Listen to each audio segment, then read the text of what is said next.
My parents never even bothered to call me by my real name. To them, I was just the lesser one. That was the label they stamped on me from the time I could barely read. Meanwhile, my brother Daniel was celebrated like he was some kind of royalty. He was the genius, the pride of the Crest family, the one who made it all the way to Yale on a full scholarship.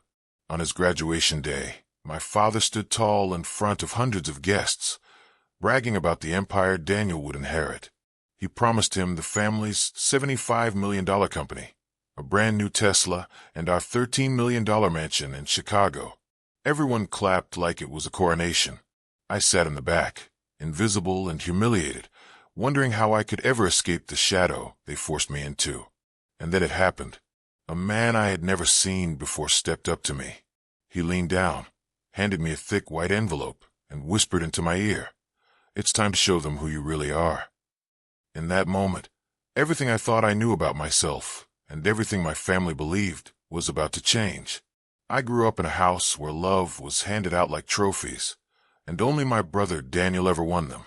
From the earliest days, my father, Vincent Crest, made it clear who mattered in our family. Daniel was the prodigy, the golden son, the one destined to carry the Crest name into the future. I was the other child, the one who never seemed to fit the mold of perfection they demanded. At family dinners, I always sat in the same chair at the far end of the table. The mahogany surface stretched long between us, with my father at the head, Daniel at his right hand, and my mother, Mary Ann, close by to beam with pride every time Daniel spoke. By the time I opened my mouth, the conversation had already moved on. I learnt that silence was safer than watching their eyes roll. My father had a way of cutting me down with only a few words. I remember one evening when I was 14. Daniel had just announced that he was accepted into an advanced science program. The table erupted with congratulations. My father lifted his glass and said, "That is what it means to be a Crest. Excellence, leadership, brilliance." He turned to me with the faintest smirk. "And you, Eli, you managed to pass gym class. We should be grateful for small victories." The room laughed. Even my mother, though her laugh was more delicate, as if she knew it was cruel, but had grown used to playing along. It hurt in ways I could not explain, not because of the words themselves, but because they never imagined I could be anything more. My mother often whispered comparisons when she thought no one else was listening. "Why can't you be more like your brother?" she would say while handing me a plate or passing me a stack of laundry. Her tone was calm, almost casual, but each remark settled into me like a stone sinking deeper into water. Daniel thrived in this environment. He played the role of the perfect son with ease. Tall, sharp-featured, and confident, he carried himself like he already owned the world. He knew he was the favorite and enjoyed reminding me of it. When I was 16, I worked a part-time job at a local diner to save for my own things. One night, as I left for work, Daniel smirked at me from the living room couch, where he sat surrounded by our parents' praise. "Don't forget to clean the grease off your hands before you touch the door. We wouldn't want the neighbors to think the Crest family has a servant." My parents laughed as if it was witty, while I walked out the door, pretending it didn't matter. But every comment like that chipped away at me. The only person who saw me differently was my grandfather, Edward Crest. He had founded the family company decades earlier, building it from nothing into the empire my father now ran. Edward was quieter and gentler, a man who believed in people more than profits. Whenever I visited him, he never asked about grades or achievements. He asked about my thoughts, my dreams, and what made me happy. One afternoon, while we sat on his porch, he leaned closer and said, "Eli, never mistake their blindness for truth. You have something Daniel does not. One day, when the moment comes, you will know it. Do not let them convince you otherwise." His words stayed with me, though I never fully understood them. To me, I was just the forgotten son, surviving in the shadows of a family that measured worth by trophies and headlines. Life at home felt like a competition I was never allowed to win. My father trained Daniel like a soldier for greatness. He brought him into board meetings as a teenager, let him shadow business deals, and told every guest at our house that Daniel was the future of the Crest legacy. I was never invited to those meetings. Instead, I was told to mow the lawn, run errands, or stay out of sight. It was as if my existence was an inconvenience, something to be managed rather than celebrated. The older we got, the more the gap between us widened. Daniel's acceptance to Yale was treated like a national holiday in our household. My mother threw a party that very evening, complete with a catered dinner and champagne. Strangers congratulated me, assuming I must be proud, but behind the polite smiles, I felt invisible, as though I had no identity outside of being Daniel's brother. I was 19 when I realized I could not rely on my parents for love or validation. I started working multiple part-time jobs, saving quietly, and building small pieces of independence they never acknowledged. While Daniel returned from his summers abroad with stories of Europe, I spent mine stacking boxes in warehouses and washing dishes. My parents dismissed my work as wasted time, never realizing it gave me strength they had never imagined. Still, the weight of their judgment pressed down every time we gathered as a family. My father's words echoed in my head. "Eli, you will never amount to anything." My mother's sighs followed me down hallways. Daniel's laughter reminded me of how effortless his life seemed compared to mine. By the time his graduation approached, I had already braced myself for the humiliation I knew was coming. It was never a question of if they would favor him again, but how public and painful they would make it. I prepared myself to sit in silence, to swallow my pride, while they celebrated Daniel as the crown jewel of the Crest family. What I did not know was that the life they had forced me to accept, the one filled with shadows and shame, was about to collide with a truth that would shake the entire family. I had no idea that the envelope waiting for me that day would prove my grandfather's words right, and that my silence would not last forever. The day of Daniel's graduation was a performance from the moment I woke up. My parents treated it as if it were more important than any holiday or milestone we had ever celebrated. My mother, Mary Ann, rushed through the house, giving orders to the staff about floral arrangements, catering deliveries, and the guest list. My father, Vincent, stood in the foyer, adjusting his cufflinks, already rehearsing the speech he would give to the hundreds of guests who had been invited. I had no role in this day other than to sit quietly. My suit was one of Daniel's old ones, tailored to fit me only slightly, to clap, and my seat at the ceremony had been assigned in the far back rows. I clapped, too. I watched from a distance. My hands felt heavy. Daniel crossed the stage, and my stomach twisted, his gown flowing. After the ceremony, name announced, the roaring spectacle began. Our family hosted a grand reception in a Chicago ballroom lit with chandeliers and filled with polished wood floors that reflected the glow of golden lights. Valets lined the entrance, where luxury cars pulled in one after another. Guests from the business world, politicians, and family friends arrived dressed in tuxedos and gowns. They all came not just to celebrate Daniel's graduation, but to witness the official announcement of his inheritance. I tried to stay invisible. I stood near the back wall, half hidden behind tall vases of white lilies. My presence felt like an afterthought, a courtesy at best. People who brushed past me barely nodded. Some whispered, "That must be the other son," as if I were a footnote to the story they were really here to see. Then came the moment I had been dreading. My father climbed to the stage with a microphone in his hand, his voice booming across the room. "Ladies and gentlemen, thank you for joining us tonight to honor my brilliant son, Daniel Crest." The crowd erupted in applause, and Daniel, standing near the front, grinned with a confidence that had been fed to him his entire life. Vincent continued, his tone growing more grand with every word. "As many of you know, the Crest family has built more than just a company. We have built a legacy. Tonight, I am proud to announce that Daniel will not only carry our name forward, but will inherit the very foundation of what we have created. The company valued at $75 million, the new Tesla Model X parked outside, and the $13 million mansion in Chicago will all belong to him. He is the future of our family, and I could not be prouder." The room erupted again. Glasses clinked, cheers filled the air, and the sound of celebration surrounded me. I stayed in my chair at the back, my heart sinking lower with every cheer.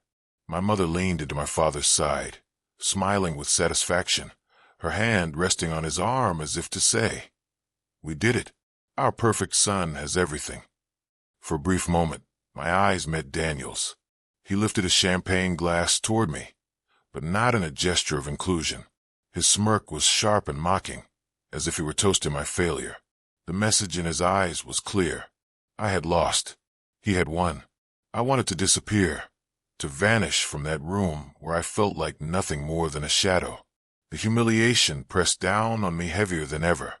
I thought of the years I had worked unnoticed, the nights I spent alone believing maybe, just maybe, they would see me differently someday. But with those words from my father, that dream was destroyed in front of everyone. As the crowd cheered for Daniel, my mother walked past me on her way toward the stage. She stopped just long enough to whisper in a voice sharp enough to cut. "Keep to yourself. At least don't." Then she was gone, smiling again as she reached for Daniel's hand. The speeches continued. The toasts grew louder, and I remained rooted in my chair. I clenched my fists beneath the table, trying to hold myself together.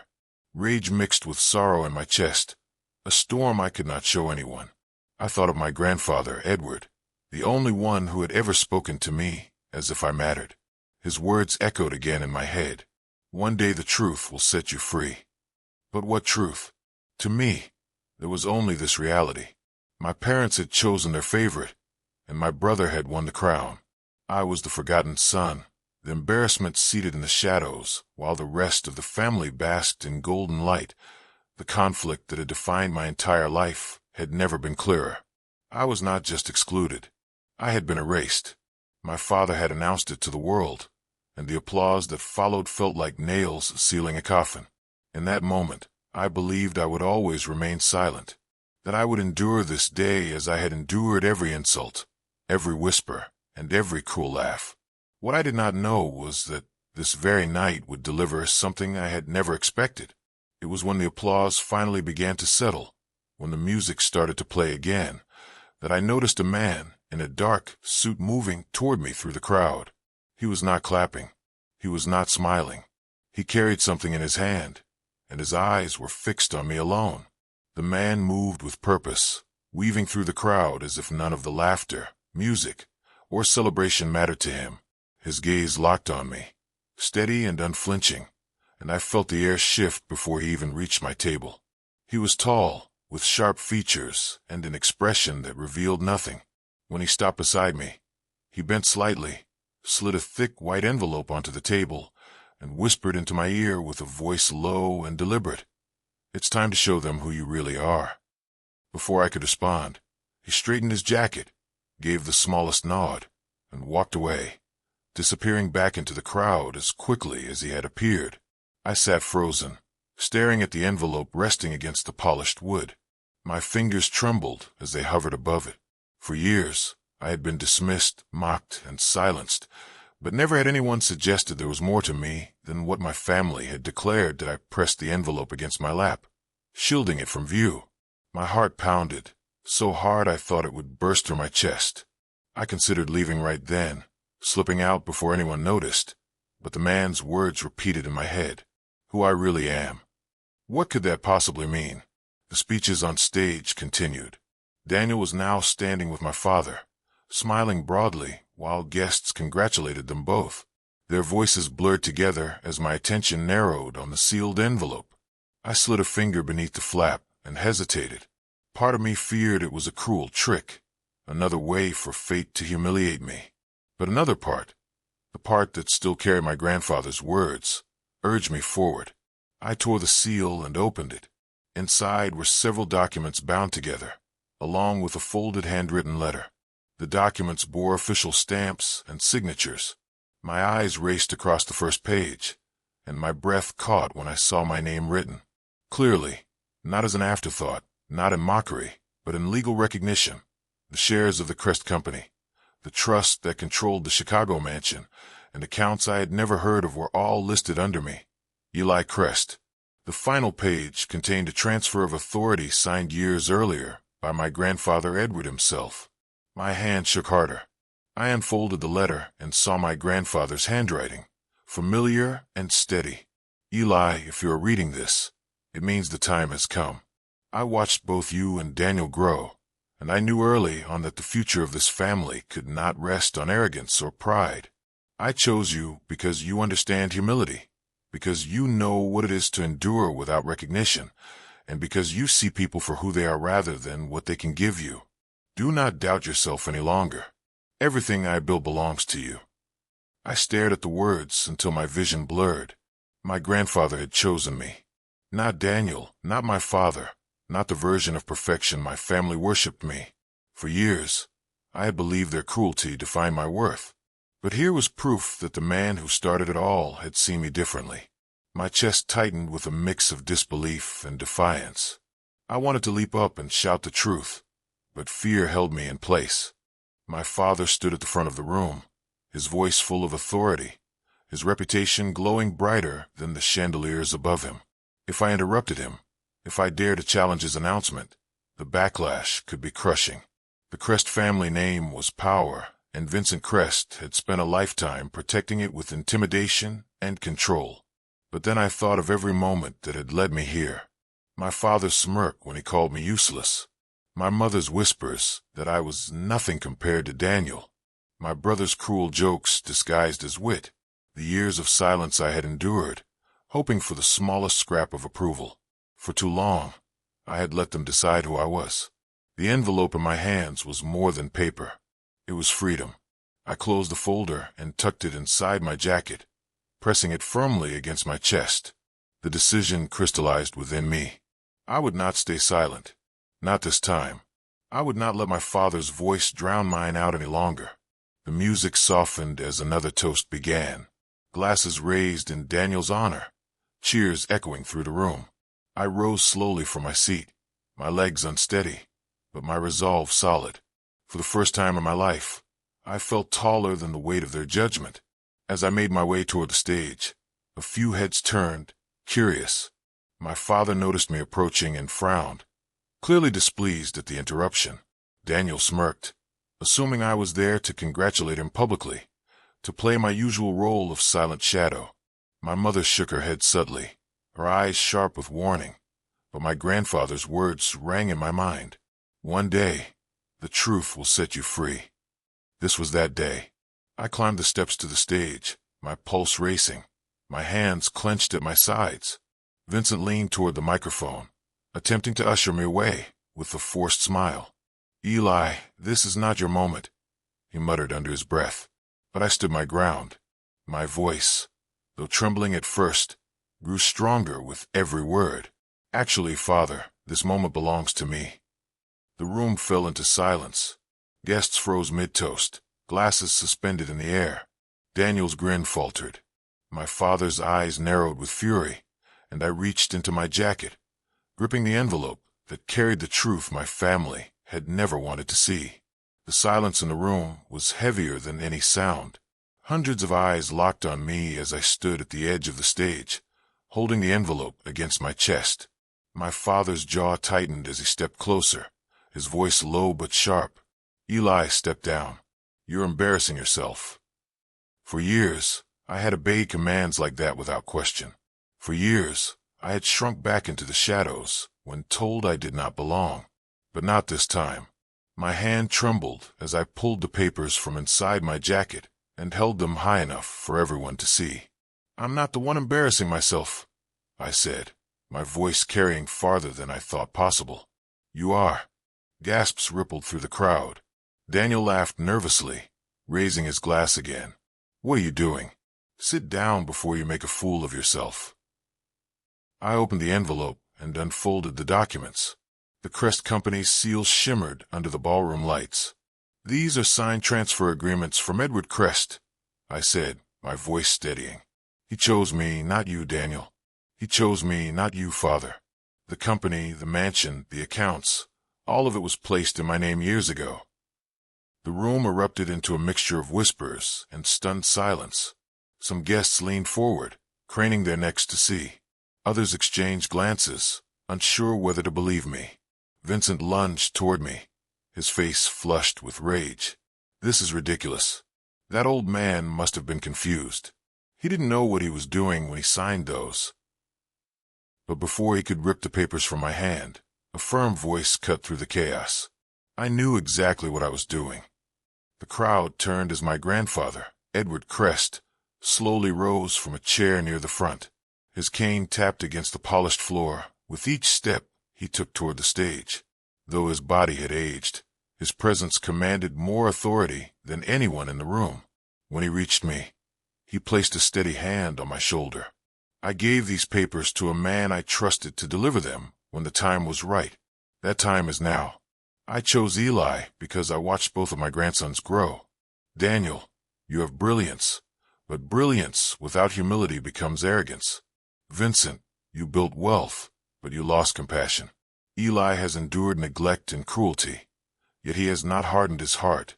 He will lead because he knows the value of every person, not just the powerful. The room erupted again, this time with louder gasps and murmurs. Daniel's face turned pale as the smirk drained away. Grandfather, you can't be serious, he stammered. I've done everything to make you proud. I've achieved more than Eli ever could. Edward looked at him with sadness, not anger. You achieved for yourself, Daniel, not for others. That is not leadership. That is vanity. Vincent turned on his father, his voice rising with desperation. You would give everything to the boy who failed, to the one who never lived up to the Crest name. Edward's reply cut through him like steel. I am giving everything to the man who redefines what the Crest name means. The crowd fell completely silent. The chandeliers seemed to flicker with the weight of the words. For the first time in my life, I felt the power of being seen, truly seen, not as a disappointment, but as the rightful heir to something greater than wealth. I turned toward the audience, my hands no longer shaking. All my life, I was told I was nothing, that I was worthless, that I would never measure up. Tonight, you've heard my father declare it again, but you also see the truth in my hands. My grandfather believed in me when no one else did. I won't waste what he entrusted me with. I will honor this family's legacy in a way that builds people, not just profits. Guests began clapping hesitantly at first, then stronger. The sound spread through the room until it drowned out the silence that had suffocated me for years. My father's face burnt red with fury, but he had no words left. My mother's lips trembled, her perfect smile gone. Daniel stood frozen, his glass still raised as if time had abandoned him. The stranger who had delivered the envelope appeared again at the back of the room, watching quietly, then gave me a single nod before stepping away. Whoever he was, he had been the bridge between my grandfather's promise and this moment of truth. I felt a rush of clarity. This was not just about inheritance or wealth. This was about breaking free from the chains my family had wrapped around me since childhood.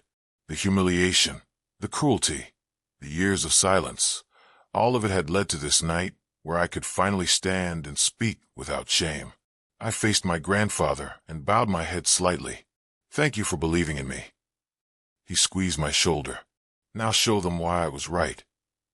When I looked back at the crowd, I no longer saw strangers staring at the family's failure. I saw witnesses to my transformation. I saw the end of the story they had always told about me and the beginning of the one I would write myself. For the first time, Daniel lowered his eyes, unable to hold mine. Under the glare of the chandeliers, replaced by something he had never felt toward me before. I had never been a lesser one. I had only been waiting for the right moment to show them who I really was. The applause faded into murmurs as the weight of what had just happened settled over the ballroom. My father's hands clenched at his sides, his voice low and bitter. This is not the end. You have no idea what you're getting into, Eli. He turned sharply and stormed out, his polished shoes striking the floor like gunshots. My mother followed, her eyes avoiding mine, her face pale beneath the layers of makeup. She had spent her entire life building the image of a perfect family, and in one night, it had shattered in front of everyone she sought to impress. Daniel stayed rooted where he stood, shoulders stiff, fists trembling around the stem of his glass. He looked at me with a mixture of disbelief and rage, as if I had stolen something he had already claimed as his birthright. You don't deserve this, he hissed. You're nothing compared to me. I met his eyes without flinching. For the first time, I did not shrink beneath his words. Maybe I'm not what you think I should be, but I am what grandfather believes I can be. That's more than enough." The look on his face told me the truth he could not admit. He was afraid. Afraid because the foundation of his superiority had just crumbled. My grandfather stood taller than I had seen him in years. He leaned on his cane, but his voice carried strength. "This family will change starting tonight. The company is in good hands, and for once, those hands belong to someone who knows the cost of being overlooked. Eli, the burden is yours now, but it is also your gift." Those words sank into me with a weight that was both terrifying and liberating. I knew the path ahead would not be easy. Running a company worth millions was more responsibility than I had ever imagined. But for the first time, I believed I could rise to the challenge. Not because I wanted to prove my father wrong or humiliate my brother, but because I wanted to honor the faith my grandfather had placed in me. The guests slowly began to applaud again, this time not for Daniel or Vincent, but for me. The sound filled the room, like a tide washing away years of silence. My chest lifted as I stood taller, no longer hiding in the shadows of my family. Later that night, when the crowd had thinned and the chandeliers dimmed, I stepped outside into the cool Chicago air. The city lights stretched across the skyline, glowing against the dark. For years, I had looked at those lights as symbols of a world that belonged to everyone but me. Now they felt different. They felt like a promise of something I had finally earned. I thought of the boy I had been, sitting at the end of the table, mocked and dismissed. I thought of the countless nights I believed their words, believing I truly was nothing. And I thought of the man I was becoming, standing here with the truth in my hands, free at last from the cage they had built around me. The lesson was clear. Being underestimated does not define your worth. Sometimes the cruelest judgments prepare you to lead with strength no one expects.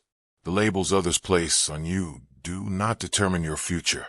What matters is the truth you carry within yourself and the courage to stand when the moment arrives. My grandfather joined me outside, resting his hand on my shoulder. "You see now, don't you?" he asked softly. "Yes," I answered. "I see it clearly." He smiled, his eyes reflecting the city lights. "Then carry it well. The future is yours." I breathed in deeply, letting the night air fill my lungs. The fear, the shame, the years of being invisible, they no longer held me. I was not the lesser one. I was the heir, chosen not because of perfection, but because of resilience, because of heart, because of the strength forged in silence. And to those listening to my story, I have something to say. If you've ever been called less, if you've ever been mocked or pushed aside, remember this moment. Your worth is not defined by the voices that try to bury you. Your time will come, and when it does, the truth will speak louder than any insult ever could. Thank you for listening. If this story touched you, share it with someone who needs to hear it. Speech balloon comment below and tell me which part resonated with you the most. And don't forget to subscribe for more powerful stories like this.